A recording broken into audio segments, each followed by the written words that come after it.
वाह,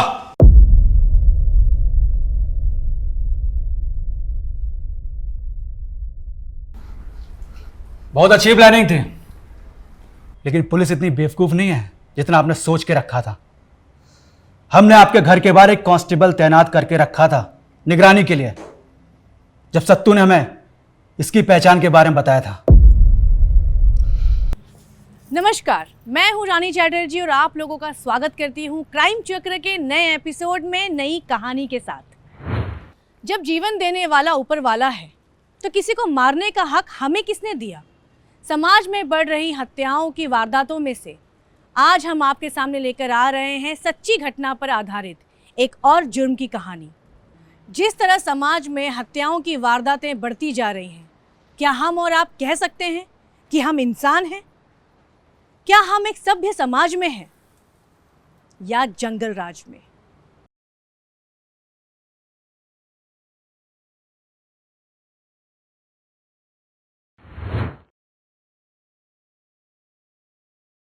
ये लीजिए अपना टिफिन।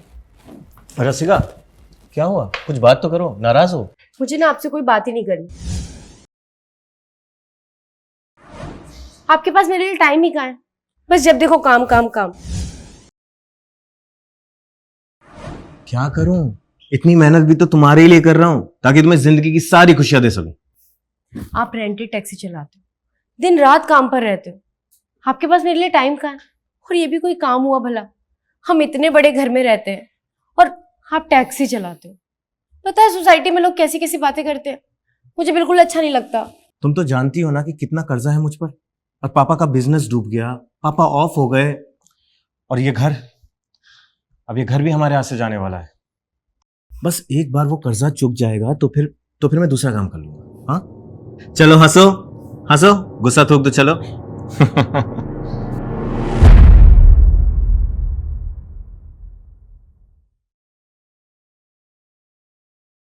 सच बताओ यार, परेशान हो गया हूं, मन ही नहीं करता है जीने का। अरे सोच रहा हूं सबको छोड़ छाड़ करके कहीं चला जाऊं बस। दिन रात मेहनत करो फिर भी ये जिंदगी की भाग दौड़ खत्म ही नहीं होती है। परिवार को भी टाइम नहीं दे पा रहा हूं। टैक्सी चलाने का काम भाई साहब, जाओगे कहां? ऊपर।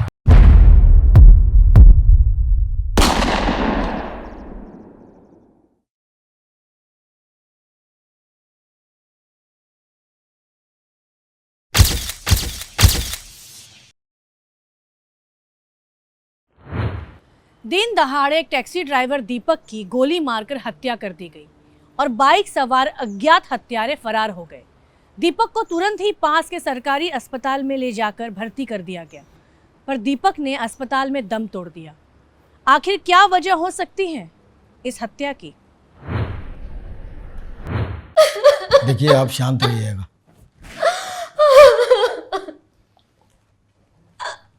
सर, ये दीपक की वाइफ है, मैंने ही फोन करवाया था। बॉडी को पोस्टमार्टम के लिए भेज दो। सर।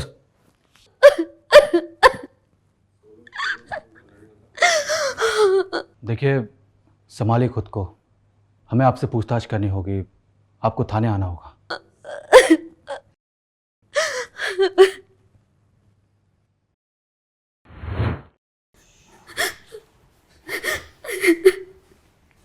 प्लीज।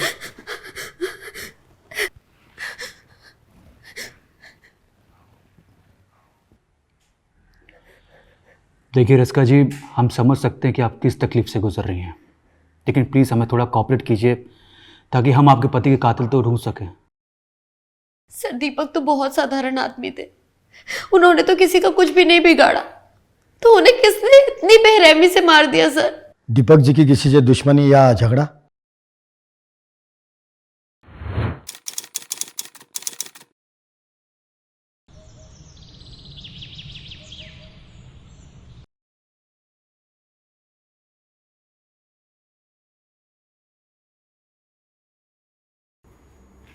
ये बोल बोल बोल, कहां मेरा पैसा? बोल। सत्तू भाई, देखिए मैं आपका पैसा लौटा दूंगा, अभी मेरा काम थोड़ा कम चल रहा है, बस धीरे धीरे मैं आपका पैसा लौटा दूंगा। ये तेरा काम धीरे धीरे चले या तेज? मुझे मेरा पैसा नहीं मिला ना तो क्या कर रहे हो आप? ये चल हट।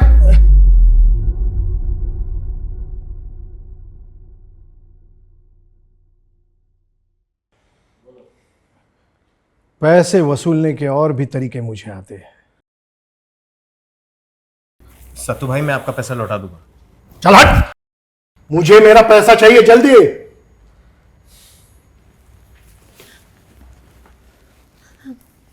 आप एक काम कीजिए, आप मेरे सारे गहने बेच दीजिए, पर इनका कर्जा चुका दीजिए। पागल हो क्या? मैं कमा लूंगा। और तुम मेरी बात ध्यान से सुनो, अगर बाय चांस मुझे कुछ हो जाए ना तो इंश्योरेंस के पैसों से ये कर्जा चुका करके एक अच्छी ज़िंदगी जी लेना प्लीज़। कैसी बातें कर रहे हो आप? तुम जानती नहीं हो, सत्तू भाई बहुत डेंजरस आदमी है। ये सत्तू के बारे में पता लगाओ और लेकर आओ उसे। सर। रिस्का जी आप जा सकती हैं, अगर कोई ज़रूरत पड़ी तो आपसे कांटेक्ट करेंगे। आप चिंता मत कीजिए, हम आपके पति के कातिल को ढूंढ ही लेंगे।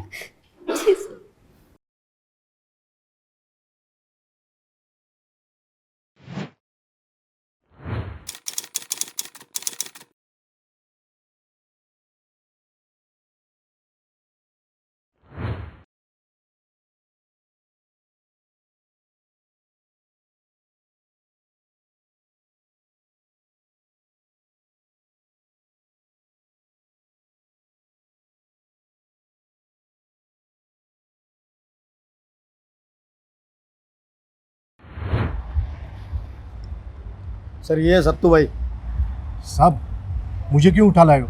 मैंने क्या किया? दीपक को जान से मारने के बाद पूछते मैंने क्या किया? सर मैं उसे जान से क्यों मारूंगा? क्योंकि उसने तुझसे पैसा लिया था। हाँ साहब, मैं ब्याज पे पैसा चलाने का धंधा करता हूँ। दीपक ने मेरे से 6 लाख रुपए लिए थे, लेकिन वापस नहीं कर रहा था। तो उसे जान से मार दिया? नहीं साहब, देखिए मैं धंधे वाला आदमी हूँ, पैसा ब्याज पे चलाने का काम है मेरा। हाँ, अभी देखिए जिस आदमी से मुझे पैसा लेना है उसे मैं जान से क्यों मारूंगा? उससे मेरा पैसा थोड़ी वापस आने वाला है। उस आदमी का जिंदा रहना मेरे लिए ज्यादा जरूरी है। इसे बंद रहने दो जब तक जांच पूरी नहीं हो जाती। सर सर सर सुनिए।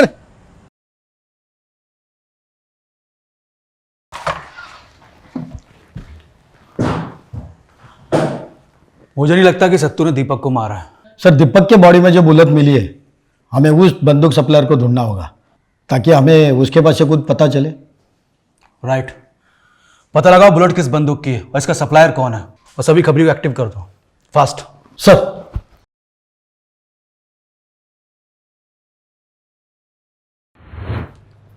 पुलिस ने सत्तू भाई से पूछताछ की और पुलिस को यकीन हो गया कि सत्तू ने दीपक को नहीं मारा। पर क्या सच में दीपक के खून के पीछे सत्तू का हाथ नहीं था? एक तरह से सोचा जाए तो शायद सत्तू की बात पे यकीन किया जा सकता है। दीपक की हत्या का मामला उलझा जा रहा था। क्या दीपक के साथ साथ रसिका की जान को भी खतरा है? कोई तो है जो रसिका को बार बार छुप छुप के देख रहा था।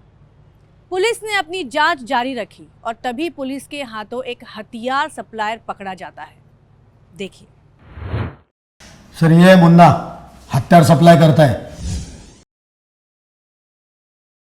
साहब माफ कर देना, पेट पालने के लिए कुछ ना कुछ तो काम करना पड़ेगा ना, और दूसरा कोई काम आता नहीं आप उनको, यही जाता है और इसमें पैसे तुरंत मिल जाते हैं। पैसा मिल जाता है तो अवैध काम करेगा?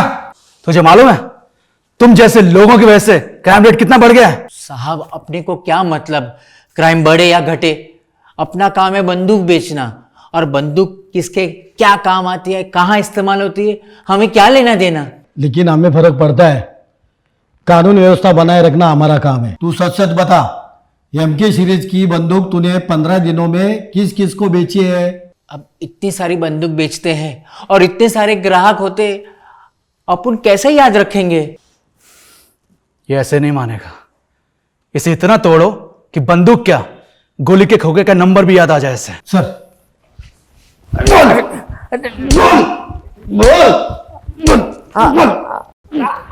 मुन्ना से पूछताछ जारी थी और मुन्ना इतनी आसानी से कुछ बोलने वाला नहीं था। पुलिस डिपार्टमेंट ने अपनी तरफ से पूरा जोर लगा रखा था। ज़्यादातर अवैध कारोबार में जो लोग काम करते हैं उनको कानून से ज़्यादा डर उनके पीछे जुड़े लोगों से लगता है। दूसरी तरफ कोई ठोस सबूत ना होने की वजह से सत्तू भाई को जमानत मिल गई थी। और फिर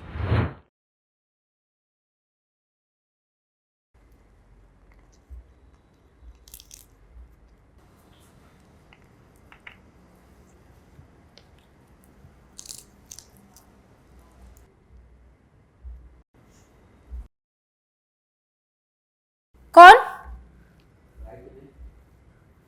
कौन है माँ?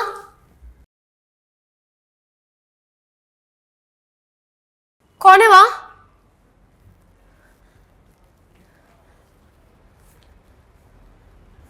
कौन है?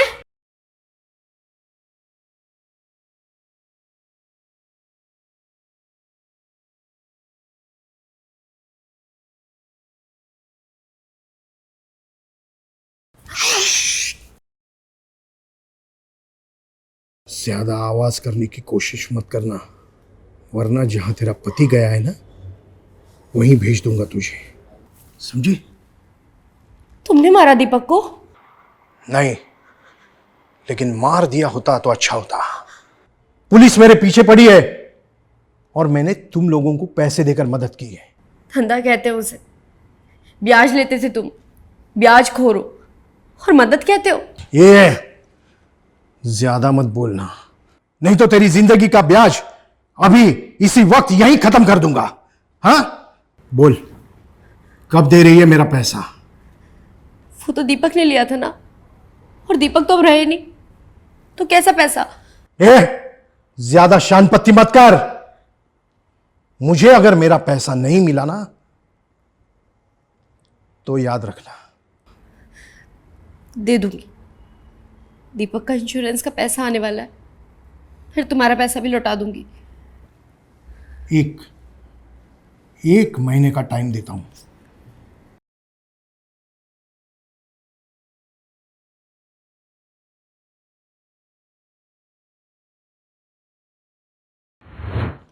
सर, क्या हुआ? कुछ इन्फॉर्मेशन मिली? सर वो मुन्ना को जब तोड़ा तभी उसने जिस आदमी को एम सीरीज की बंदूक बेची थी उसका स्केच बनवाया। ये स्केचेस सभी थानों में सर्कुलेट करवा दो। सर। मुझे नहीं लगता कि काम किसी हिस्ट्री शीटर का है। क्यों सर? जिस हिसाब से गोली चलाई गई है, ये किसी नौसिखिए का काम लग रहा है। एमके सीरीज की बंदूक ज़्यादातर लोग इस्तेमाल नहीं करते हैं क्योंकि ये रेयरली यूज़ होती है, क्योंकि सस्ती आती है और पकड़े जाने का खतरा बढ़ जाता है। ऐसा क्यों सर? एमके सीरीज का फुल फॉर्म होता है मार्क, और ये आसानी से अवेलेबल होती है। इसका लाइसेंस भी इजीली बन जाता है, पर इसकी रेंज कम होती है और कोई भी हिस्ट्री शीटर इतनी कम रेंज में फायर करने का रिस्क नहीं उठा सकता। रिस्क उठाने का मतलब है कि दाव उल्टा पड़ना। अगर टारगेट बच गया तो गोली चलाने वाले की पहचान हो सकती है। वैसा ही मुन्ना ने किया, क्योंकि इसके ग्राहक कम रहे होंगे इसलिए उसने स्केच बनवा लिया। हो सकता है सर। फिर भी स्केचेस सभी थानों में सर्कुलेट करवा दो। Okay sir. सर, सर वो सत्तू, आपने उसको जमानत दे दी सर। वो मेरे घर आया था और मुझे जान से मारने की धमकी दे रहा था सर। देखिए, हमारे पास उसके खिलाफ सबूत नहीं था, इसलिए जाने दिया। आप इनकी धमकी की रिपोर्ट दर्ज कर लो और सत्तू को लेकर आओ। ओके सर, चलिए।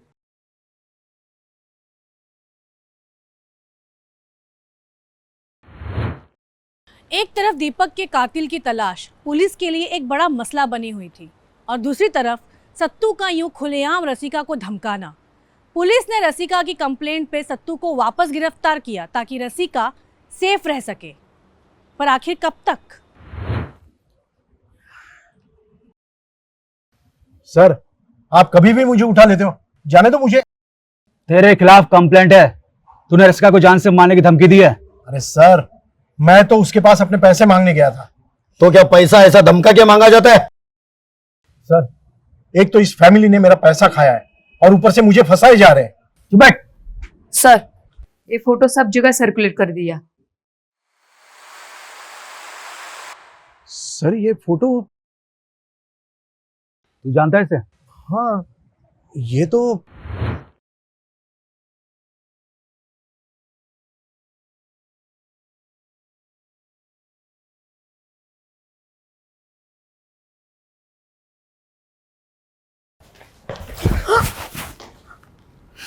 ऋषि तुमने तो मुझे डरा ही दिया था। डराने का इरादा तो नहीं था, फिर सोचा थोड़ा डरा ही दूं। और ये दरवाजा ऐसे खुला नहीं छोड़ना चाहिए, वो सत्तू आ गया तो। सत्तू की चिंता तुम मत करो, उसे मैंने अरेस्ट करवा दिया। और पुलिस की बात रही तो वो तो दीपक के कातिल को पकड़ने में बिजी है, और इंश्योरेंस का पैसा भी आता ही होगा। फिर तुम और मैं कहीं दूर चले जाएंगे। दूर तो जाएंगे, पहले थोड़ा पास तो।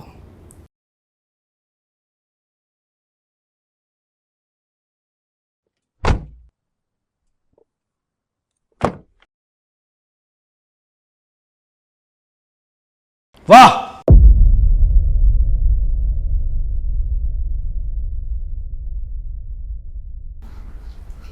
बहुत अच्छी प्लानिंग थी, लेकिन पुलिस इतनी बेवकूफ नहीं है जितना आपने सोच के रखा था।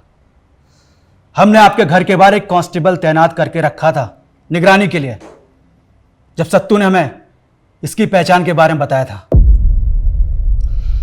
ले चलो दोनों को, चल।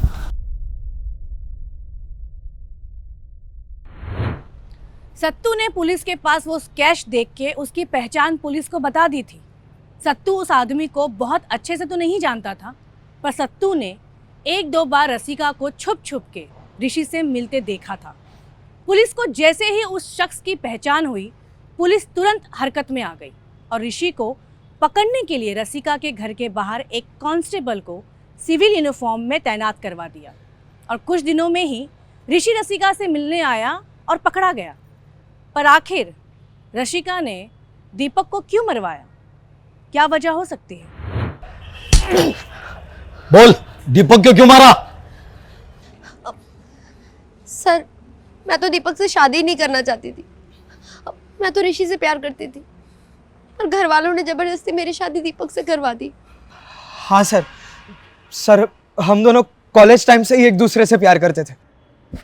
तो दीपक को डाइवोर्स दे देती, इससे शादी कर लेती, मारने की क्या जरूरत थी? सर, एक अच्छी लाइफ के लिए हमें पैसों की ज़रूरत थी, और जब मुझे पता चला कि दीपक के पास बहुत बड़ी लाइफ इंश्योरेंस पॉलिसी है। अगर बाय चांस मुझे कुछ हो जाए ना, तो इंश्योरेंस के पैसों से ये कर्जा चुका करके एक अच्छी ज़िंदगी जी लेना प्लीज़। तो मैंने उसे रास्ते से हटाने का प्लान बनाया, ताकि उस पैसे से हम दोनों एक अच्छी ज़िंदगी जी सके। सर, ये पूरा प्लान रसिका का ही था। और एग्जीक्यूट तूने किया। अब तुम दोनों मिलके जेल के अंदर अच्छी जिंदगी बिताना, वो भी अलग अलग। आजकल लोग जानवर से भी ज्यादा बदतर हुए जा रहे हैं। आखिर कैसे समाज में हम जी रहे हैं, जहां पैसों के लिए बीवी ही अपने पति को मारने का प्लान बनाती है और अपने आशिक के साथ मिलके खुद को ही विधवा बना देती है। ये कहानियां हम आपके सामने इसलिए ला रहे हैं ताकि आप ऐसी गलती ना करें। हमें एक अच्छे समाज की ज़रूरत है जहां हमारी आने वाली पीढ़ी चैन से जी सके। मैं रानी चैटर्जी आप लोगों से विदा लेती हूँ। फिर मिलेंगे क्राइम चक्र के नए एपिसोड में एक नई कहानी के साथ। तब तक सावधान रहिए, सतर्क रहिए और देखते रहिए क्राइम चक्र। जय हिंद।